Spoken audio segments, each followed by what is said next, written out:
Hello everybody, today I'm going to be reviewing a book called Yellow Wallpaper by Perkins Gilman. The book was published in 1892 and I don't actually have a physical copy because the book is only 6,000 words long, which roughly translates to about 30 pages I think. So I didn't really want to spend money on it, but I did download it for free on the old iPad, so I will put a cover up somewhere so you can see what it looks like. The story centres around an unnamed narrator and she lives with her husband. She's recently had a child and he basically locks her in a room because she's suffering from postnatal depression. She's kind of confined to this really old room, this old nursery in this old house that they live in, where all the wallpaper's all dirty and old and all the floors are scratched. The wallpaper is quite significant in the fact that she has nothing to mentally stimulate her mind, so she just turns her attention to the wallpaper and she starts asking questions like, why is it worn? You know, has somebody else been locked up here in this nursery beforehand? And you start to kind of get questions asked by her. As the book progresses, the reader starts to see her kind of descend into more and more insanity.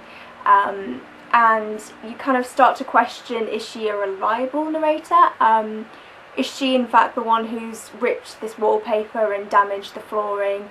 And you kind of start to ask yourself questions about who you're reading about. I'm obviously not going to tell you the ending, but it is kind of grim. She does kind of keep going down and down into further mental depression. The husband doesn't seem to be doing much, he just locks her away and he's like, yeah, get on with it. But yeah, that's basically the book's narrative. Obviously this book was written in a time where women's rights didn't really exist. Depression stuff was kind of unheard of. It certainly wasn't talked about as relaxed as it is now. You know, nowadays it's quite common to have postnatal depression and it's talked about quite relaxed and you can easily get help with it. The interesting thing I learned was that the author actually went through a similar thing to the narrator in the book. And she was kind of very oppressed. She was kind of shoved into a room, much like the narrator, and not given any kind of mental stimulus to work with. She was allowed, you know, 2 hours a day of reading or drawing or whatever, and that's it. So all pens or books were taken away from her and she was basically in lockdown in a room. After about 3 months she kind of just went, well no, I'm not having this diagnosis anymore, I'm just going to get on with it. She decided to write the book and she realised how close she'd come to having a mental breakdown, much like the woman in the story. And I thought it was really interesting the way she incorporated that into the book.